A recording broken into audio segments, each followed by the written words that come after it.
Right now, the Middle East is on fire. Israelis are huddled in bomb shelters as Iran threatens more deadly strikes, and 3 American troops and at least 9 Israelis were killed after Iran unleashed a barrage of missiles vowing revenge.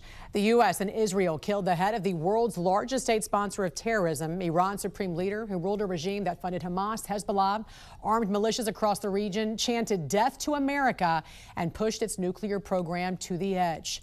This morning, Tehran vowing revenge. Missiles are flying, global oil routes are at risk, and the world is watching to see whether this is the collapse of a terror regime or the start of a much wider war. Joining us now, retired Air Force Brigadier General John Teichert. General, always great to get your expertise. Thank you for your service and for being with us this morning.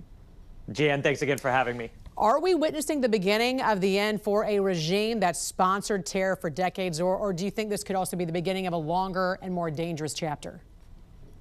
Jan, the United States and Israel has been very successful in isolating Iran during the last 2 days. Part of that is destroying their military and civilian command and control. That means that they're fighting deaf, dumb, and blind. But part of it is Iran, out of an act of desperation, striking civilian sites in countries around the region that isn't drawing in those countries. It's further isolating Iran and providing additional support to America and American presence in those countries. And I think it, again, is an act of desperation from a regime that realizes that their days are numbered. Also, when you hear 3 American troops were killed in all of this, when you hear that, what goes through your mind as a former commander? Jan, it's heartbreaking. Every one of those military members have volunteered to serve our great country. And it just breaks my heart to think about those deaths, their family members, their friends, their colleagues, and their units. And I think it's important to realize that military complex operations are extremely difficult. We make them look easy in Midnight Hammer or in Venezuela or elsewhere, but they're always fraught with risk. And unfortunately, we're seeing some of that risk realized in the last couple of days. Yeah, is this the kind of action that restores deterrence globally, not just against Iran, but against China, but against Russia? Or could Moscow and Beijing see an opportunity here? What's your thoughts? Jan, deterrence comes down to 2 factors: strength of capability, we've got it, and strength of will, we have demonstrated it. And especially in the last year, we have seen our assets and Israeli assets shred the Russian and Chinese air defenses of Iran and Venezuela. I think all of that puts into their minds a firm understanding that we do have strength of capability, superior capability, and will. And I think it does provide a huge dose of deterrence as a result. How significant is it strategically to remove the leader of the world's largest state sponsor of terrorism in a single operation? Jan, Iran has actually been the most consistent adversary to the United States for the last 4.5 decades. They have consistently targeted Americans in the region and beyond. They are that world's largest state sponsor of terrorism. They have created an arc of instability around the region that has ruined the lives of people throughout the Middle East. And they have no problem slaughtering tens of thousands of their own citizens. This is significant. Like I said, I think it's the beginning of the end. And now it is incumbent upon the Iranian people, like the president challenged them to do, to rise up and overthrow the regime from within. Very quickly now, Iran, we know, targeting U.S. bases and also trying to, shut off shipping through the Strait of Hormuz. What are the military options here? And talk about the significance of that shipping channel when it comes to providing, the rest of the world with these oil shipments from the very oil-rich countries there in the Middle East. Jan, number one, it's important to realize that the United States now under President Trump enjoys energy independence. So we are not reliant on oil flows, but about 20% of the world's oil flows do flow through the Persian Gulf and the Straits of Hormuz. There have been maybe up to a 20% spike in oil prices at this point, but one of the reasons we're destroying Iranian command and control and naval sites is to shore up that region as quickly as possible to get back to those flows going to our allies and partners around the world. All right, General John Teichert, always a pleasure to talking to you, sir, and to get your perspective this morning. We will continue to follow this defining moment for the world, and we appreciate you joining us. You got it. Thanks, Jen. With Iran's supreme leader dead, ending a nearly 40-year iron rule, tonight there are two major questions. Who's now running Iran, and what comes next? Our Christian Flores spoke with a prominent opposition leader who fled Iran 20 years ago, and what he says must be included in the country's future. They broke my wrist and they destroyed my knee. They broke 50 bones in my body. Amir Fakhrivar wears his past on his face and body. A lot of scars on my face. Permanent reminders of why he left his home country of Iran. When I was 16, that was the first time I was arrested. The charge was criticizing the supreme leader. I spent more than 5 years in prison, under torture, in solitary confinement. Trust me, the tortures in Iranian prison is not easy. That pain and suffering birthing a revolution. At the prison cell, we created this organization.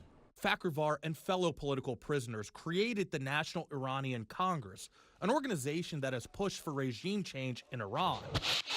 A change that could be on the horizon in the wake of joint U.S.-Israel military strikes killing the Ayatollah. The entire world have been waiting to see him getting killed.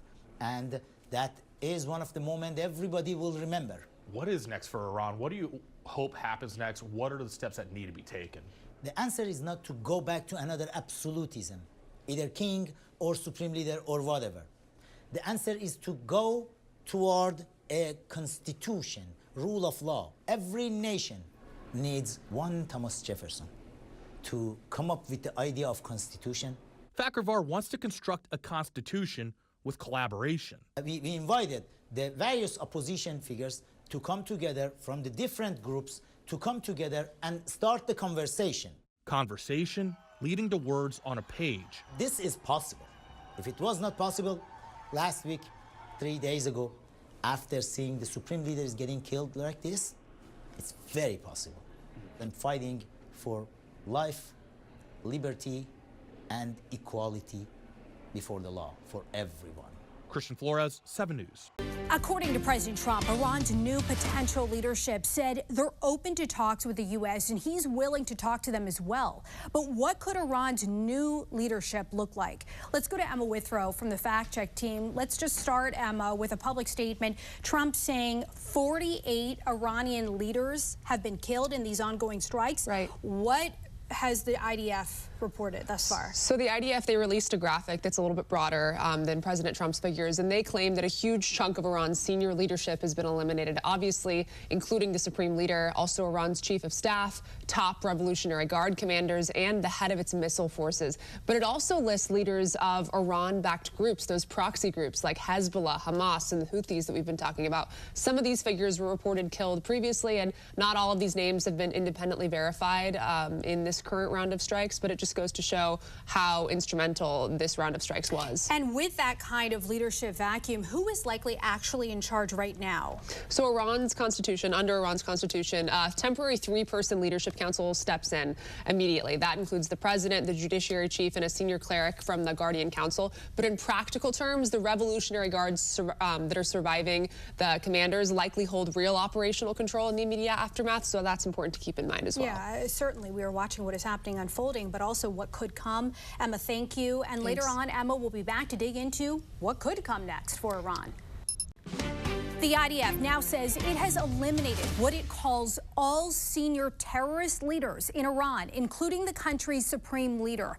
If accurate, this would represent one of the most significant decapitation strikes in modern Middle East history. Let's go to Emma Withrow from the Fact Check team. And President Trump, we know, has said that he is willing to talk to potential new leadership. Yeah. Speak to us about the process that could follow. Yeah, so an 88-member clerical body called the Assembly of Experts, they have to select one new leader, and legally it's supposed to happen as soon as possible. So Iran's foreign minister says that could happen within days. This is all according to Al Jazeera, which suggests that contingency plans were already pretty much in place. So right now, though, a temporary 3-person leadership council steps in immediately. That includes the president, the judiciary chief, and a senior cleric from the Guardian Council. But it doesn't look like regime change would happen right away. That, could take some time. Yeah, absolutely. It's not an automatic thing that would happen. The Iranian system was really built with redundancies to survive assassination attempts. The bigger question here is really whether the Revolutionary Guard consolidates power quickly or whether internal fractures emerge that the regime just can't contain. We've seen that with the protests recently. Either way, this is one of the most consequential leadership ruptures that have happened in Iran since 1989. Absolutely. Emma, thank you. Thanks. And for more on this Fact Check Team topic, including links to their sources, scan the QR code or visit thenationaldesk.com. Right now, at least 3 U.S. service members have been killed after Iran fired retaliatory missiles and drones across the Middle East, striking U.S. bases in Kuwait, Bahrain, Qatar, and the UAE. And they're not stopping after the U.S. and Israel took out Iran's supreme leader and more than 40 regime officials at the core of the world's largest state sponsor of terrorism. Joining us now to break it all down is Lieutenant Colonel Darren Gobb, retired Army aviator and international military strategist. Colonel, first, thank you for your service and for joining us this morning. We appreciate it. Hey, good morning. Pleasure to join you. Thanks for having me on. Of course. Let's start here. When you look at the target, the IRGC command structure and defense missile and drone networks, how do you measure what the U.S. has been able to do successfully, and how long could it take to destroy Iran's warfighting capabilities? Yeah, both great questions. And I'll tell you right now that this is what I would call a perfect surgical strike that's gone extraordinarily well. Lots of aircraft, 2 different, what they were Israeli and American fighter jets, bombers, and different assets. Between the degradation of their radar systems, their ability to connect things through cyber and many other things, this is an extraordinarily well done military exercise, or military operation so far. America can be very proud of its military and know that it is still a force to be reckoned with and the most powerful military on the world stage, and we're proving it in action as we speak. No surprise right now that we're successfully destroying their air defense. We're basically walking through Iran right now, and they cannot respond to us. They can't do anything to us at all. That's a message to not only the Iranian people but to the world that we can almost operate with impunity most places on the planet, and that's a significant message to some very specific countries around the globe. So air defense artilleries, the missile sites and silos, we've got most of their mobile launchers already, probably 2/3. We're well into destroying their Navy to keep the straits open. I think the nuclear equation right now is not something we need to worry about. They're not going to be able to do that. And right now I say the top target is going to be making sure their Navy is taken care of. But right, what happens? It's quite the impressive move to remove their command structure, their people, 41. Absolutely. Sure. But what happens next inside Iran? Does this set the stage for the Revolutionary Guard to consolidate power? Could we see more chaos spill out across the region as a result? What's next? We absolutely could. And when you talk about chaos, first of all, you're already seeing that a little bit because Iran's just seems like it's flailing at every country in the Gulf region as well as Cyprus.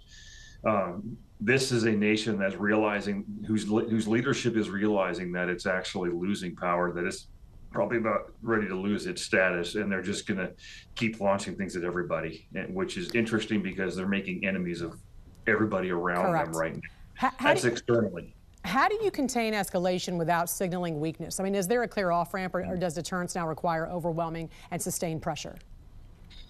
Well, I think the off-ramp is basically when those systems that can reach outside the borders of Iran, specifically the ballistic missiles and things like that, are ineffective, or they've run out of them.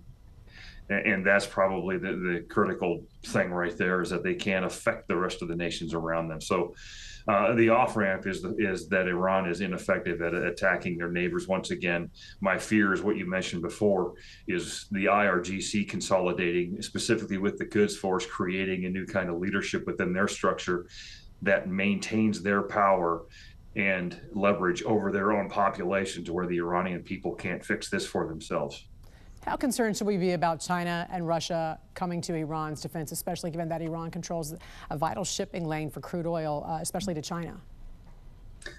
That's not high on my list of concerns right now. It is interesting that we've taken out the top 2 oil suppliers of China, with Venezuela and Iran, both of them within 60 days.